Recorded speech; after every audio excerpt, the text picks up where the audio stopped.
उत्तर प्रदेश के गोरखपुर में नीट छात्र दीपक गुप्ता की हत्या के बाद एक्शन में योगी सरकार। एसटीएफ के हाथों कमान, सिर्फ अधिकारियों ने संभाली जिम्मेदारी। जी हां, हम आपको बताते चले कि बीते दिनों जिस तरीके से गोरखपुर जनपद के पिपराइच थाना अंतर्गत महुआ चाफी गांव में नीट छात्र दीपक गुप्ता की पशु तस्करों ने हत्या कर दी गई थी और पशु तस्करों की हत्या के बाद से ही गांव में तनावपूर्ण माहौल देखने को मिला था।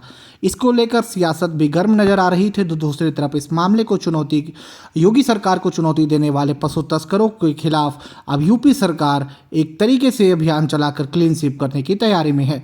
आपको बताते चले कि इस पूरे मामले की खुद अब निगरानी गोरखपुर एडीजी जोन के हाथों में चल रही है। खुद गोरखपुर एडीजी जोन मौके पर तमाम जनपदों में इस पूरे मामले की मॉनिटरिंग करते हुए नजर आ रहे हैं। तो दूसरी तरफ इस मामले में पुलिस एसटीएफ ने अभी तक 5 को गिरफ्तार कर लिया है। फिलहाल इस मामले पर सियासत से लेकर राजनीतिक तौर पर हलचलें भी देखी जा रही है। हम आपको बताते चले कि जिस तरीके से बीते दिनों ही गोरखपुर एडीजी जोन ने इस सब पर मॉनिटरिंग करते हुए एक बड़ी एक्शन देखने को मिला है और पुलिस विभाग में तमाम तस्वीरें जो निकल कर आई हैं। आपको बताते चले कि देवरिया और कुशीनगर के एसपी को मुख्यालय संबद्ध कर लिया गया है। तो वहीं अभी तक तकरीबन 35 पुलिसकर्मियों पर इसकी गाज गिर चुकी है। मीडिया रिपोर्ट्स की माने तो हम आपको बताते चले कि क्या कुछ कार्रवाई हुई है। तो 2 थाना प्रभारी, 3 चौकी प्रभारी समेत कुल 25 पर यह गाज गिरी थी। तो वहीं दूसरी तरफ भी इस कुशीनगर में इस पर पूरी कार्रवाई हुई है। फिलहाल आपको बताते चले कि कुशीनगर की अगर हम बात करें तो कसिया के प्रभारी निरीक्षक, तमुकुही राज के प्रभारी निरीक्षक समेत तमाम उन पुलिस कर्मचारियों पर भी कार्रवाई होती नजर आ रही है। तो दूसरी तरफ इन सभी पूरे मामले पर एसटीएफ भी अब एक्शन मोड में नजर आ रही है।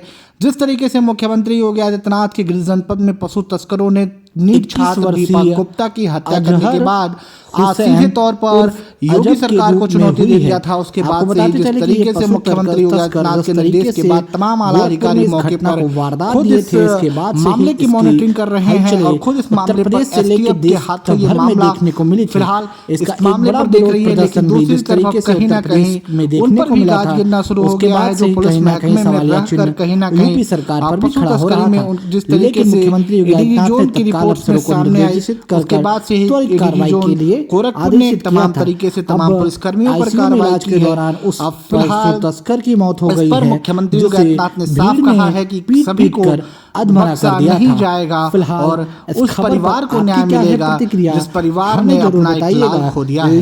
लेकिन कहीं ना कहीं दूसरी तरफ तमाम तरीके से सारे मामले को लेकर उन पशु तस्करों की तलाश कर रही है, चर्चाएं जो फिलहाल पुलिस के गिरफ्त से बाहर चल रही है। अखिलेश यादव ने भी इस पर हमला बोला है, लेकिन मुख्यमंत्री योगी आदित्यनाथ के निर्देश के बाद तमाम राजनीतिक सियासत भी गर्म नजर आ रही है।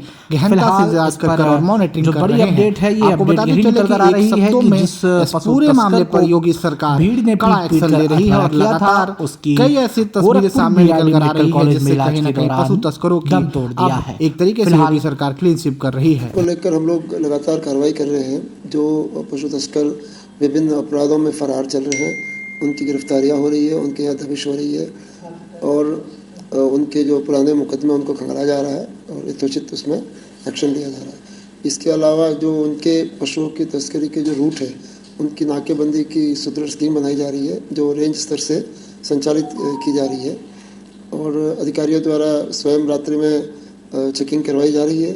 उसके कई अच्छे परिणाम भी आए हैं और जो पुलिसकर्मी जिनका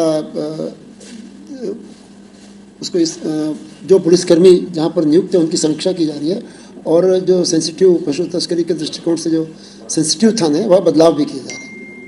सर, पशु तस्करी की बात करें सर, बिहार बॉर्डर करीब है, ऐसे में सर जो आप यहाँ पशु तस्करी करते हो बिहार में, ऐसे में सर चौकियों कितना दुरुस्त किया जा रहा है? वही मैंने आपसे कहा कि जो वहाँ की जो व्यवस्था में को ठीक से देखा जा रहा है और उनमें और सुधार करने का प्रयास किया जा रहा है। संलिप्तता की बात आ रही थी, ग्रामीण लगातार आरोप भी लगा रहे हैं कि पशु तस्करों के साथ कहीं ना कहीं पुलिस की संलिप्तता का आरोप लगा रहे हैं। जहाँ भी कोई शिकायत आएगी उसकी त्वरित गति से जांच करवाकर कठोर कार्रवाई की जाएगी। सर, कुशीनगर में जो कार्रवाई हुई है 25 पुलिसकर्मियों के ऊपर कार्रवाई, उसके बारे में थोड़ा बता दीजिए। कुशीनगर में 33 पुलिसकर्मियों को सेंसिटिव थानों से हटाया गया है। ये हमारे विभाग की अंदरूनी जो समीक्षा जांच इत्यादि के बाद ये निर्णय लिया गया। पशु तस्कर वाले जो रूट हैं, ऐसे रूट पर जो पुलिसकर्मी तैनात हैं, क्या उनके बारे में भी प्रोफाइलिंग की जा रही है? मैं आपसे यही बार बार कह रहा हूँ ना कि जो कर्मचारी लगे हैं उनकी भी हम समीक्षा कर रहे हैं ताकि साफ सुथरी छवि के कर्मचारी ही वहाँ नियुक्त रहें और उनको काम करने में कोई दिक्कत ना हो। सर पशु तस्कर जब निकलते हैं सर पूरे हथियार के साथ लैस होकर निकलते हैं, ईंटा पत्थर तो जो भी होता है उनके पास, ऐसे में तो पुलिस वालों को कितना सक्रिय किया जा रहा है जिससे अगर लड़ना है तो लड़ सके।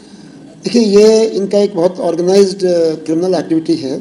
इनकी गाड़ियों के आगे मोटे मोटे बम्पर और लोहे के रैमरॉड वगैरह लगे होते हैं, जिससे कि छोटे मोटे अवरोध को तो ये इतनी तेज गति से गाड़ियाँ भगाते हैं कि छोटे मोटे अवरोध पे रुकने की कोई गुंजाइश नहीं रहती है। पूर्व में भी इसमें पुलिसकर्मी भी शहीद हुए हैं और चोटें भी लगी है, और गाड़ी या छोटी कोई अवरोध हो तो उसको धक्का देके निकल जाता है। इस तरह की घटना भी हुई है। तो उनके लिए हम लोग दूसरे तरीके से अपनी प्लानिंग कर रहे हैं और मैं आपको ज़्यादा तो इसके बारे में नहीं बता सकता। एक तो हमारा जो ट्रेडिशनल तरीका है कि सूचना मिलने पर हम रोड ब्लॉक करते हैं, वो तो जारी रहेगा। वो सूचना मिलने पर तो हमें अपना काम हम करते ही हैं। उसके अलावा और भी हम तरीके अपना रहे हैं जिससे कि इनकी कार्रवाई पर लगाम लग सके। सर अगर कार्रवाई के दौरान अभी तक कितने पशु तस्कर गिरफ्तार हुए? अभी तक की सूचना मेरे पास अभी थोड़ी देर पहले मैंने देखी है, लेकिन इस समय मैं आपको थोड़ी देर में बता सकता हूँ। करीब 30 से ज़्यादा पशु तस्कर हम पिछले 2 दिनों में गिरफ्तार कर चुके हैं। सर कुशीनगर पुलिस और बिहार पुलिस की संयुक्त टीम पर विवाद हो गया बिहार में।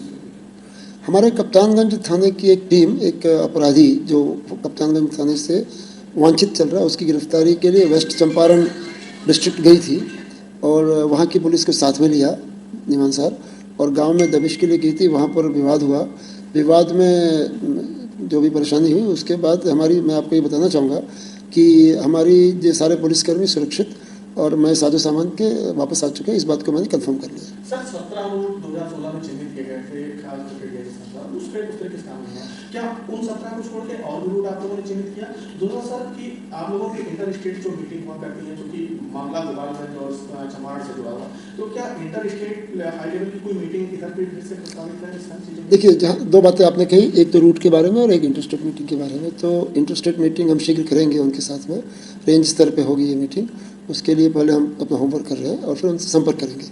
जहाँ तक रूट की बात है, रूट ये लोग बदलते रहते हैं। इनके आगे स्पॉटर्स चलते हैं। आपने देखा होगा कि गोरखपुर पुलिस ने अभी कई स्पॉटर्स को पिछले 2 दिनों में गिरफ्तार किया है। जो केस हुआ था उसमें कई स्पॉटर गिरफ्तार हुए, जो सामान्यतः लोकल लोग होते हैं, जो कि उनसे संपर्क में रहते हैं और जो बुलाते हैं और सहयोग करते हैं और रात में गाइड करते हैं। गाड़ी के आगे आगे बाइक से या किसी छोटे वाहन से चलते हैं। तो इसमें कई कैटेगरी के लोग हैं। और रूट का ऐसा है कि सड़कें हैं, गांवों में भी आजकल सड़कें बनी हुई है, काफ़ी अच्छी सड़कें हर जगह बन गई है हमारे यहाँ पर। तो अल्टरनेट रूट का इस्तेमाल करने का प्रयास करते हैं और उनको जब भनक लग जाती है कि कहीं पर पुलिस की चेकिंग हो रही है तो ये दूर तक घूमने में भी इन्हें कोई गुरेज नहीं है। तो ये उसके लिए हमारा भी कोई फिक्स्ड 17 या